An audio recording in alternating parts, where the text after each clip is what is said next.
across the globe in famous cities and exotic resorts. There are restaurants that most of us can only dream of visiting. We'll glimpse inside these exclusive spaces. We'll get a taste of the lifestyle that goes with them.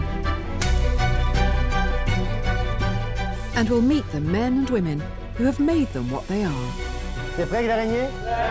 This time, beautiful psychedelic veal, not flame grill. So that's amazing. You have got delicious food, but everything else around is buzzing. So it adds to a whole theater. If you work very hard and you put all of your energy and focus into one thing, dreams can come true.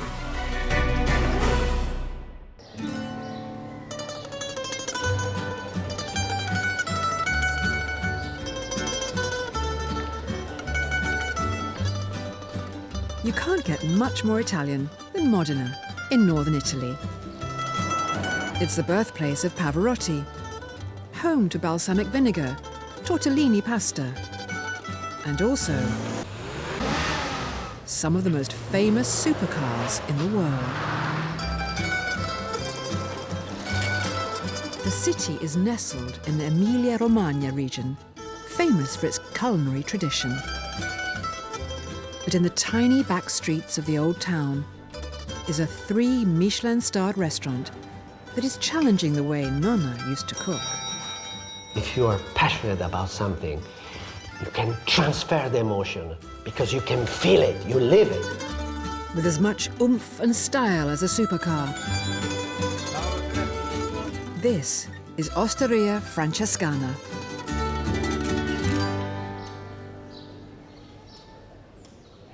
I think the food we create is like an edible compression of passion. Massimo is a very gentle dictator. The secret is keep a little space open for poetry.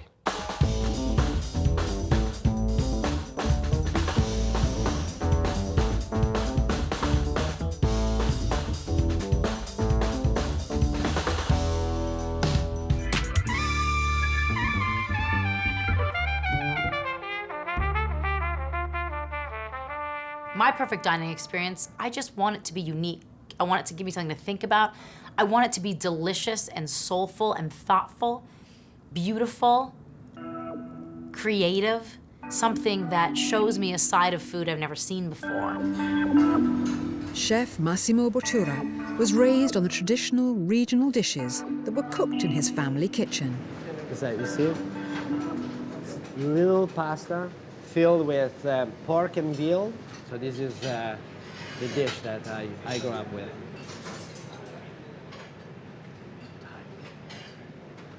But in the small 12-table restaurant he runs with his American wife, Lara, old conventions are lovingly reinvented. Massimo has been obsessed with this idea of tradition and evolution, and Italy is one of those cultures that has combinations of flavors and recipes that get passed down from generation to generation. But you, as a contemporary chef, have a choice. I mean, you're not your grandmother anymore. You are yourself, and you have your own cultural baggage. It's not just about good food. If you want good food, you could go to my mom's place. She was an excellent cook, and she was cooking beautiful food. But the experience in Osteria is a different experience. When you have a big tradition, you feel comfortable in nostalgia. But if you look at the critic way and you ask yourself questions like, why do I have to boil the meat into the water? You know, because tradition told me that. You know, it's opening doors in which I can walk in and see things from a different point of view. Massimo's different culinary point of view can be enjoyed à la carte or from a choice of 2 tasting menus. At €170, Tradition in Evolution is a modern twist on regional fare. The Sensations menu, €195, is more experimental. By looking afresh at traditional methods and recipes, Massimo celebrates them. There's a new recipe on the menu called riso and polenta in praise of pizza.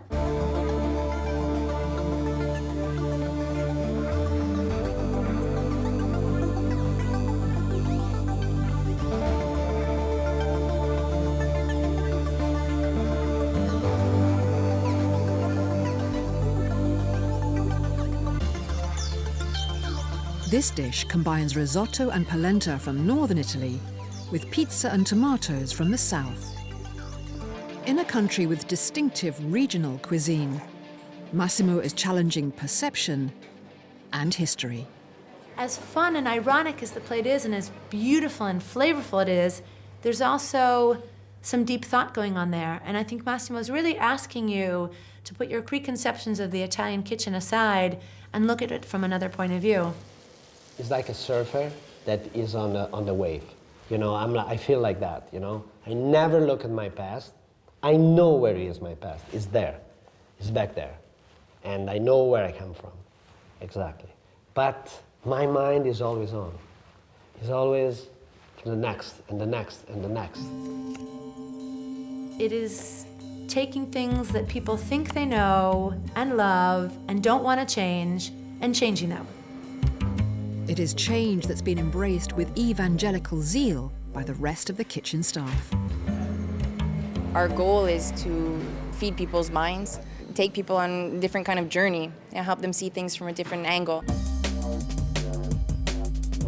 This food doesn't exist just to satisfy people's hunger. You know, there's tagliatelle ragu down the street, and there's pizza around the corner for those kinds of things. When Osteria Francescana opened in 1995, it was a new departure, not just for fine dining in Modena, but for Massimo and Lara. The day that we opened, I couldn't be in Modena. My dad had just had an operation, so I was in New York with him. And just before opening, Massimo called me on the phone, and he said, you know, in about 20 minutes, we're going to be opening the doors of Francescana, but before I open the doors, I needed to ask you a question. Will you marry me? And I actually said to him, I haven't had a coffee yet. Can I call you back? But I knew that the answer was yes. In hindsight, really, he was asking me to marry the restaurant, which has been my job and my vocation and my passion as much as Massimo's. It's my whole life. It's our life. The restaurant received its first Michelin star in 2002, its second 4 years later, and its third star in 2012. But the early years weren't always easy. It's been hard because maybe I was pushing too much and I was too much provocating, you know. Massimo in the beginning was very provocative, and he really wanted to shake up the Modenese clients who weren't quite ready for what he wanted to do now.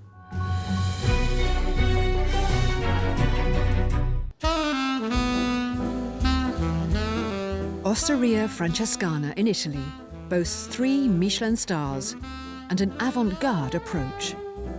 As well as being a showcase for Massimo's modern Italian cuisine, the restaurant doubles as an art gallery, curated by his wife, Lara. I came to the culinary world from an art background, and I was looking at everything through those lenses. Massimo came to the art world through a culinary background, and that was a great meeting of minds. If there's one thing that the artwork and the recipes do together is they have narratives. Lara was the one who introduced me to contemporary art. She's the one who made visible the invisible.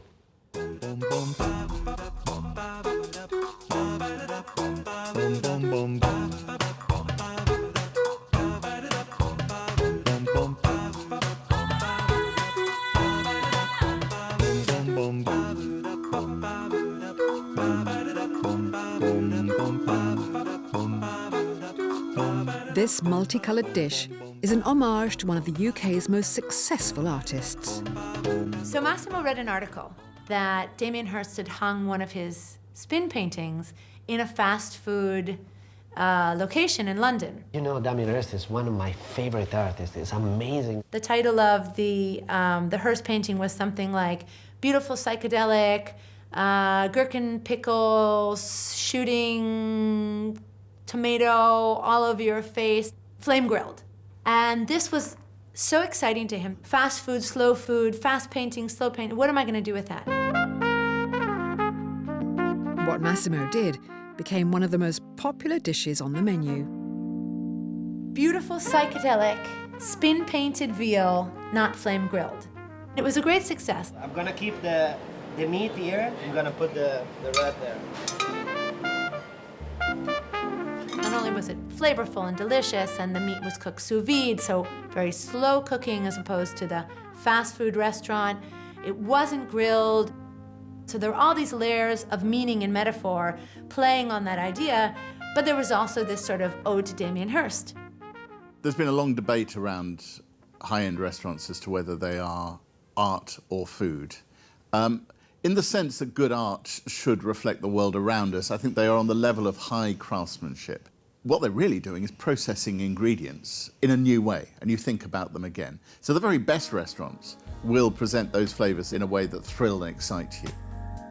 Earlier this year, art and food came full circle when the artist heard word of Massimo's tribute.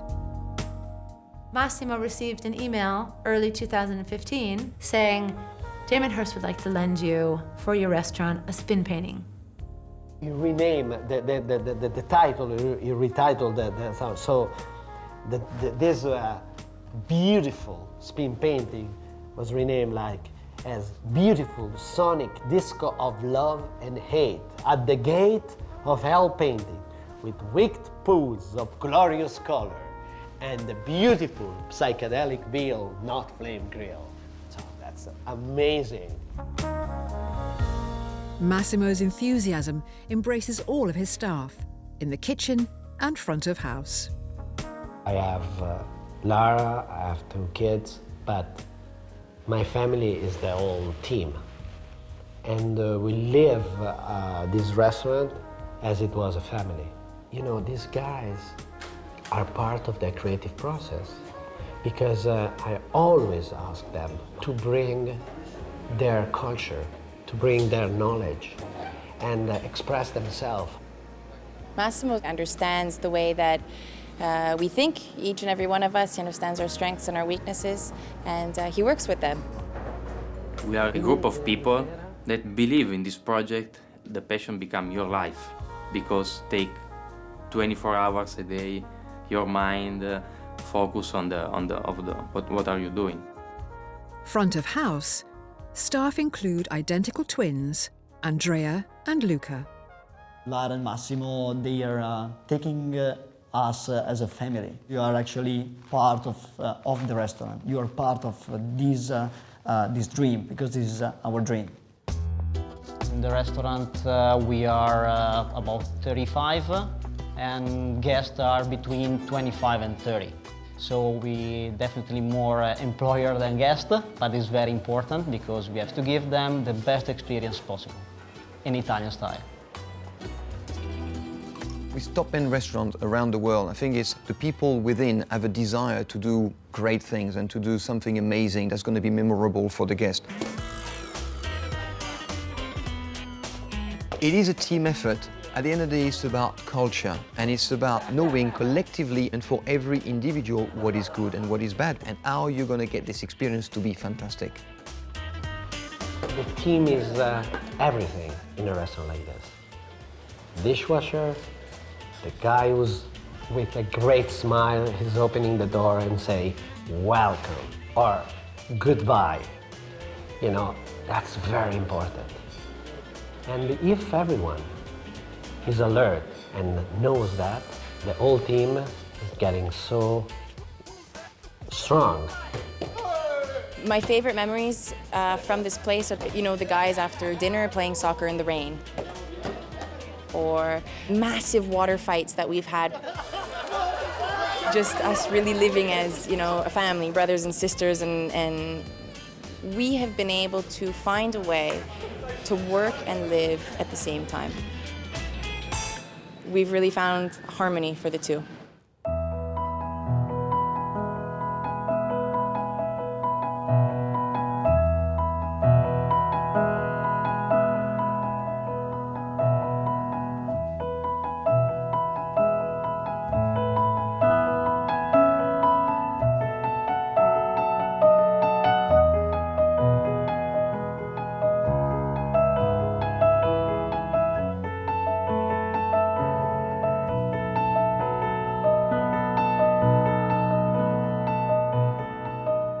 You cannot improvise to be a great chef, but great chef can improvise. Massimo is a person who keeps you on your toes. When he's around, there's a sense that, maybe you stand up a little bit straighter and you perform a little bit better. He is a perfectionist and is constantly pushing us forward. He is so volcanic, it's the idea of the volcano, that its explosions are scary, but they're very productive and things happen. Sharing is a very important word. Obsession is another important word. But sharing with the team, sharing with our small town, sharing with our artisan, cheesemaker, farmers, fishermen, that's the most important thing. Cooking is not just about the quality of the ingredients, but also the quality of the ideas.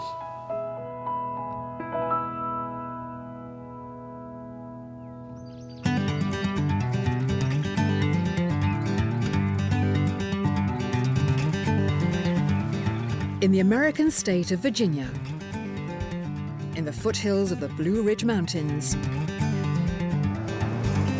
is the sleepy country town of Washington, with a population of just 133 people. It's an unlikely location for a restaurant that has achieved AAA's highest award, the 5-star Diamond, 27 years in succession. A culinary shrine that attracts visitors from all over the world. This is the Inn at Little Washington.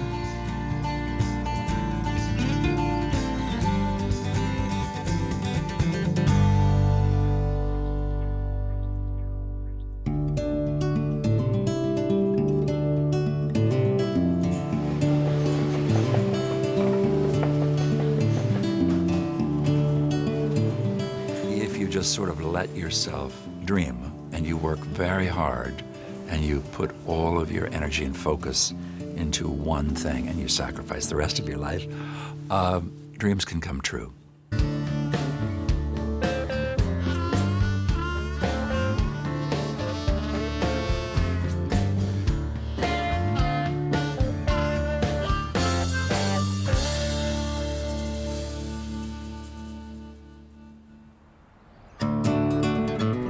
The Inn at Little Washington was converted out of what used to be a gas station, 70 miles west of Washington, D.C. At a minimum, the average person drives 2 hours to get to us. That's a big commitment of time. It's rare and unusual to find a phenomenon like this going on in such a rural area. The fact that it's geographically resembling parts of England made it seem more like an English country house. We like to think that it's a stage set and it's a fantasy. Chef and hotel owner Patrick O'Connell was a teenager when he stumbled upon the obsession he would make his lifelong career. The first job I ever had was in a restaurant at age 15. It's an addiction that immediately takes hold. It's something about restaurant people. They're unusual, they're eccentric, they're fun, wild and crazy. Definitely not normal, and I felt I had found my people. When I go into transforming food into something, I feel like it's a magic act. 110 staff work at the inn, nearly as many as the entire population of the tiny town. When people ask me to describe the restaurant or what goes on here, I start to sweat. You have to experience it, you have to feel it, you have to surrender to it. And no matter who you are, it will probably get you. Patrick began the creation of his fantasy hotel-cum-restaurant in 1980. At first, he struggled to have his design ideas realized. We were dealing with a local architect whose favorite color was white. And I said, we may have a problem. So I pushed him and he said, well, if you insist, I have a friend living in London who's absolutely mad. and I'll see if she has any thoughts or ideas. That friend was artist and designer Joyce Conway Evans. A collaboration that began 40 years ago continues to this day. Patrick will ring and say, we're about to decorate a room. I set up my drawings. They grow a bit bigger as the painting progresses. I create really the basics, and then Patrick does the enrichments with his impeccable taste and his choice of things that complete the interiors. The design of the restaurant, of course, is very important, and you need to think about it, because if you do not think about it and you design it wrong, this is going to impact negatively on the guest experience forever until you change it. So you've got to think about it always from a guest perspective, and you've got to think about it long term. When diners first come in, they're stunned, overwhelmed by all the detail and the opulence of the decor. We like to do slightly over the top, which is, I think, a good thing to do. There's silk on the walls. We have the tapestries, the way that the lighting comes directly down so the guests can focus on each other. I love to be surrounded with colour and beautiful things, and I hope other people visiting the inn will find the same.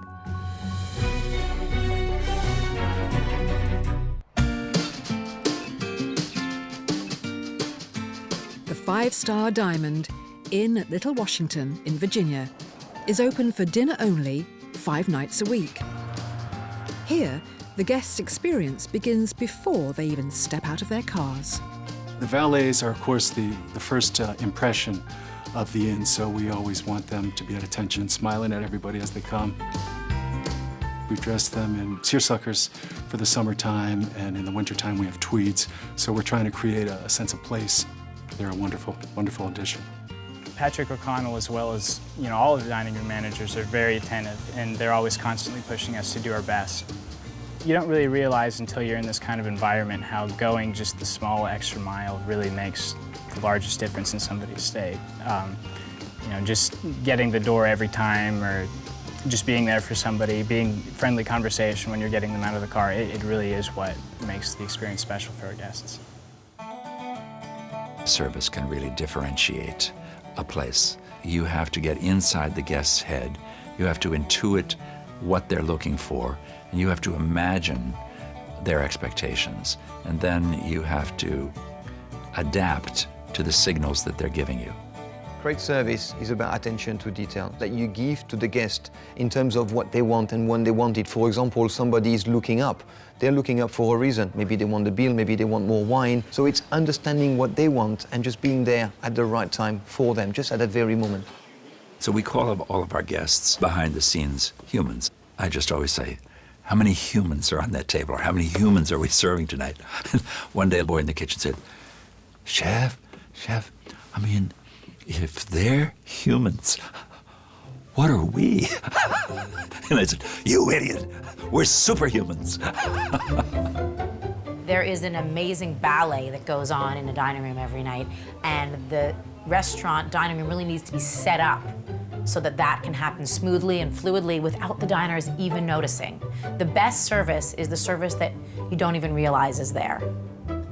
Patrick is very keen on how we move in and around the dining room. So we always try and go in the same direction, keep the flow of the dining room so there are no hiccups. Chef says that service done properly is a ballet. When you move through the dining room, you're not bumping into each other. It's very smooth. He brought in a professional ballet teacher, very, very talented dancer, and he worked with a lot of the staff members on being graceful.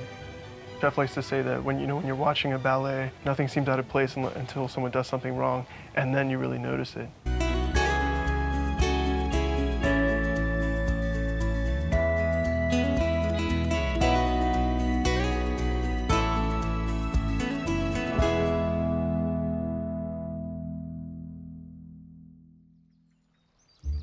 The Inn at Little Washington has become a firm favourite with American movers and shakers who travel from the capital to eat here.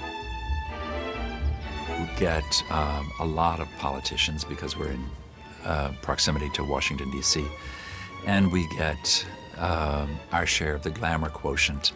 Over the years, we've had a lot of actors and actresses, Jack Nicholson, Ryan Reynolds, Warren Beatty. Normally we wouldn't serve lunch, but we actually opened up for Barbra Streisand. She came and had lunch one afternoon. It's always a buzz. The room always loves it. There's just that little frisson that happens when somebody who's recognized by everyone walks through. We certainly have had a lot of celebrities. The ballet is particularly perfect on those nights. Patrick's exuberant and lavish take on grand British country house design extends even to the kitchen. After transforming the building into an English country house, it seemed only right that this should look like the original kitchen. I called Joyce, our designer, and I said, "Joyce, have you ever done a kitchen before?" And she said, "No, but I'd love to have a go at it." I'd always been very inspired by certain kitchens I'd seen in country houses where they'd used tile work to a great extent. She channeled the dairy room at Windsor Castle, which was where the cheese was made, all in blue and white tiles. If you see the drawing of the kitchen and the completed result, the interpretation is remarkable.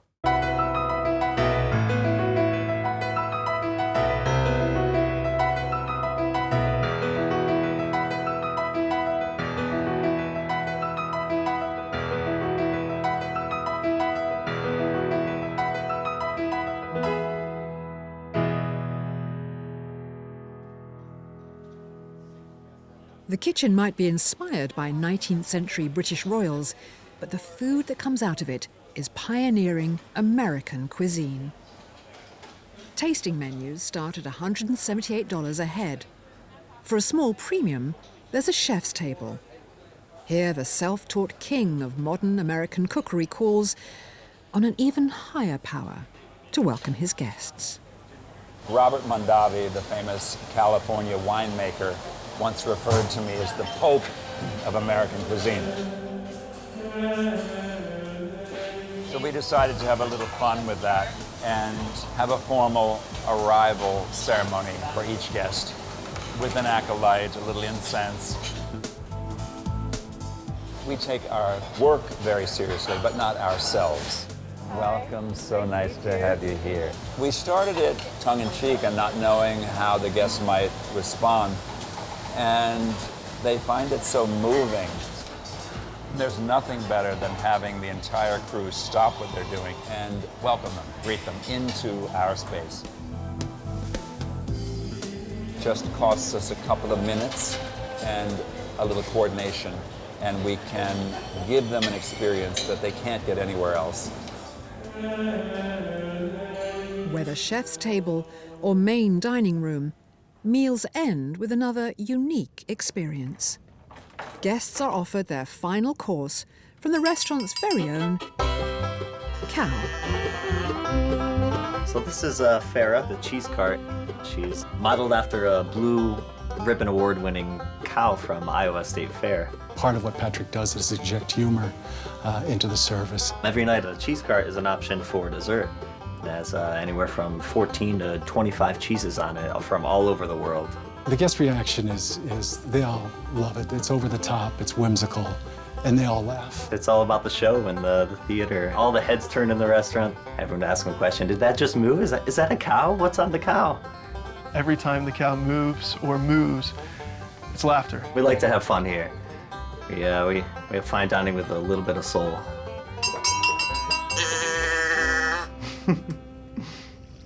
People always ask me what makes the perfect dining experience, because it's not just about what's lying on the plate. It depends on who you're there with and whether they've made you feel welcome.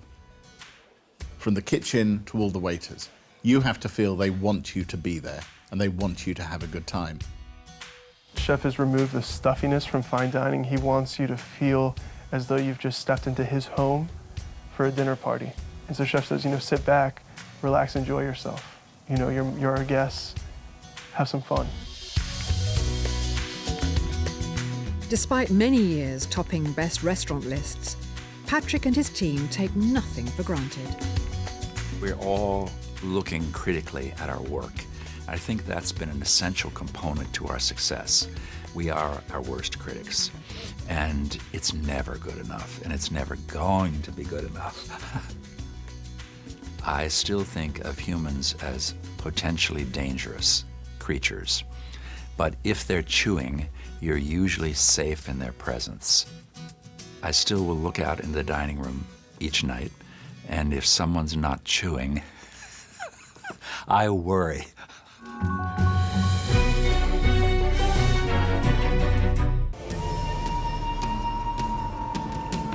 Hong Kong.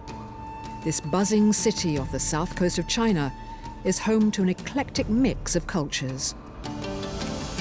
Where land is limited, a vertical city has been shaped out of glass and steel. Close to the city's glittering Victoria Harbour is the flagship Mandarin Oriental Hotel. Hidden deep in the heart of the hotel's kitchens lies an intimate dining room, pairing highly creative dishes with one of the biggest names in Champagne. This is the Krug Room.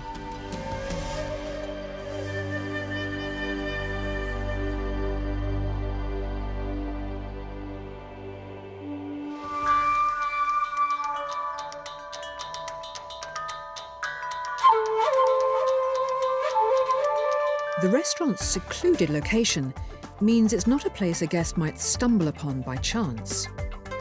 The restaurant is tucked away inside the kitchen in the heart of the hotel, and there's no signs for it. In the beginning, it was a private dining, but then the demand was so big. For the last 2.5, 3 years, it's been really treated as a restaurant. You can book it for a table of 1, for a table of 2, whatever it is. So the maximum we can seat 12 people in there. The restaurant teases its guests with its secret location.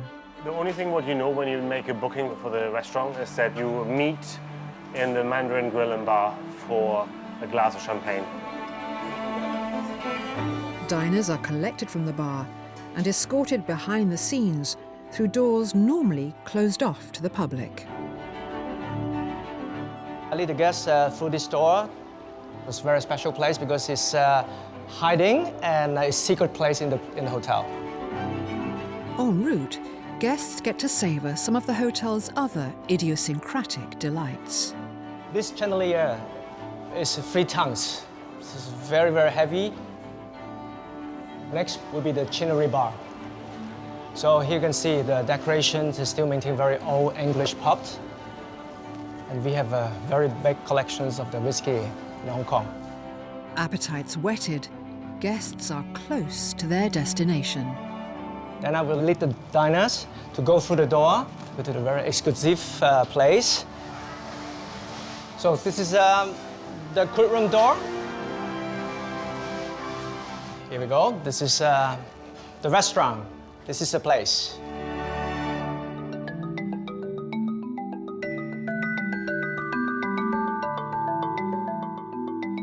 In the Krug Room, there's a very, very special place because just like a chef playground. So chef can push the boundary, he can do whatever you like. You know, if you've got a smaller restaurant like we have got with 12 seats, you can do much more. There's no limitations. The growing trend for what's called a chef's table in a restaurant is, I think, an awful lot of fun if you can afford it. The idea is that your table, rather than being separated out in the dining room, is there almost in the kitchen, and that you'll see the food being produced around you. Then this can be actually a rather thrilling way to experience the best that a cook has to offer.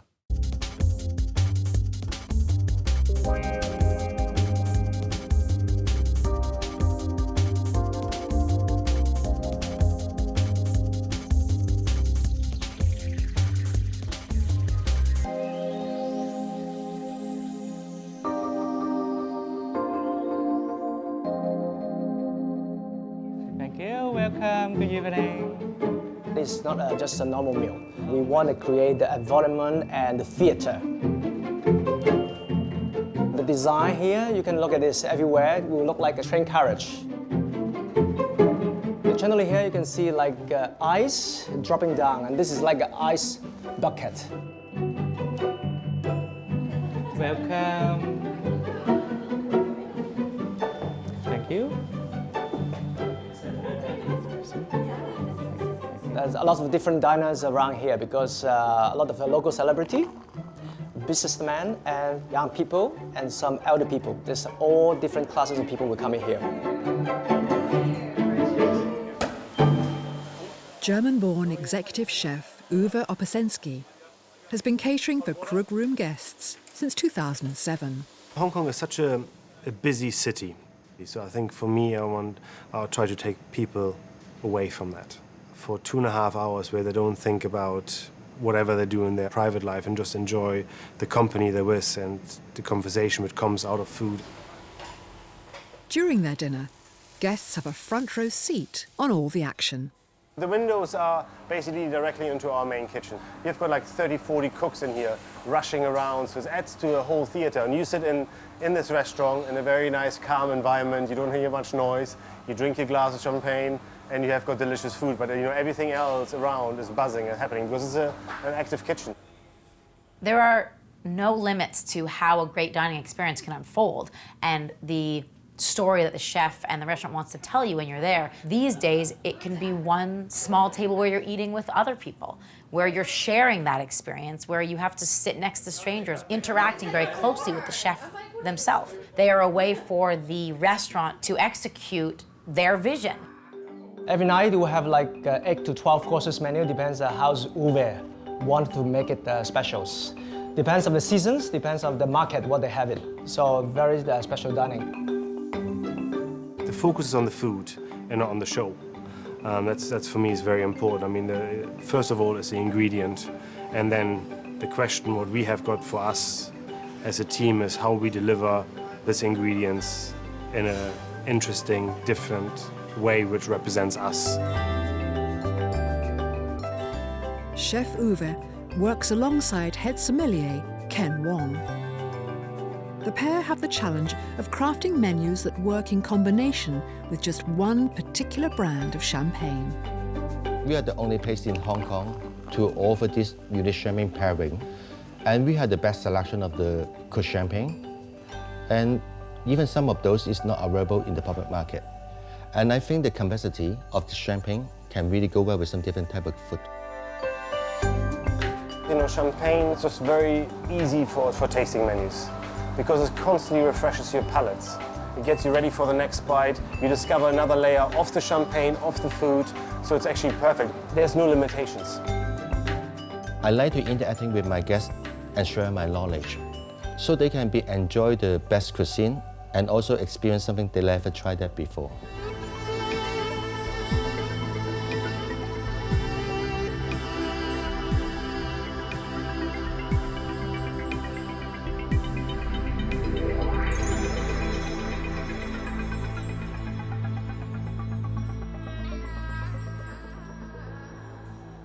Uwe's creative imagination goes beyond the skillful matching of food with bubbles.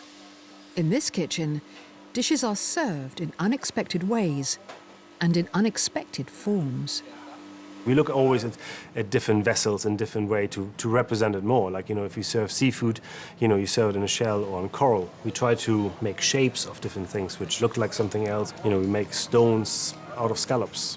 So this is to confuse our guests. So you have got some real stones and some fake stones. So the real stones obviously are real stones, and the fake ones are hamachi. Basically, we freeze the fish, dip it in liquid nitrogen, dip it into the gelatin, dip it in liquid nitrogen, and then let it defrost. Smoke comes up, and we put straight away all the seafood onto the table. So when the smoke comes down, the people will discover the seafood, okay? It's what I call the lab. That's where we play around. I'm more for the creative part. So I like the idea of creating new things and pushing myself. That's who I am. I get inspired by a lot of different things. So I'm trying to stay on the edge, just to keep on pushing. Chefs have really embraced the science of food. Understanding science and using it to your advantage in the kitchen can only make your food more interesting, more exciting, and better. I love chefs who are so innovative that they are literally moving our industry forward. Okay, let's go. Even the service has been tailored for this intimate dining room. Here, the chefs don't just cook the food, they also dish it up. What we see now with certain restaurants, it's the cooks themselves who bring the dishes out to the table. So we no longer expect the cooks to be hidden away. We want to see that process, and we like to see it before us. Chef Uwe leaves no stone unturned in his efforts to enrich the diner's experience. He wants to tickle not just their taste buds, but every one of their senses. I work with a perfumer in Spain who makes special flavors for us. We have got a dish which we call the seaside, where we create sea smell. So, you know, what does the sea smell like when you are sitting by the beach and the water flash against the shore? That's our smoked salmon. Enjoy. Thank you. You know, for me, smell is a very important factor. Whatever you pick up, you always, the first thing you look at it, and the second thing you do, you smell it. It's not enough for Uwe that diners should merely taste the local organic produce at the core of much of his menu. He wants them to touch the hands of the farmers who produce it. But one issue I always have got, that you will never see the people actually who produce these amazing products. So I came up with the idea that we would take the farmers' hands and make them in clay. Fresh garden peas with a little bit of ricotta underneath. Then in here, as in every farm, we have got some snails. They're in here and in here. Snails, yeah, of course, snails. Then here. So we use the hands to represent the things which come from the ground, from their farm, to your table.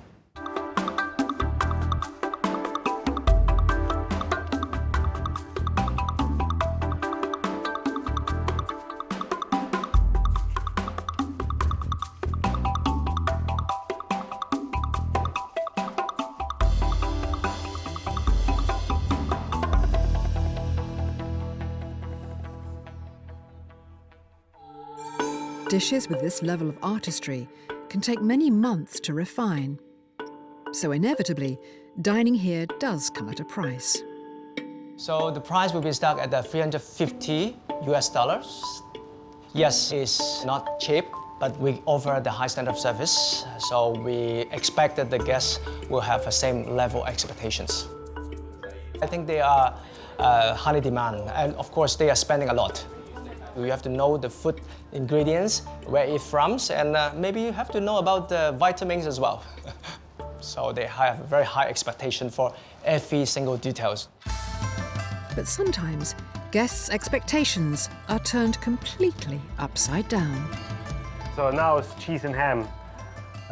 But this ham is actually not from Spain, it's actually made in Hong Kong.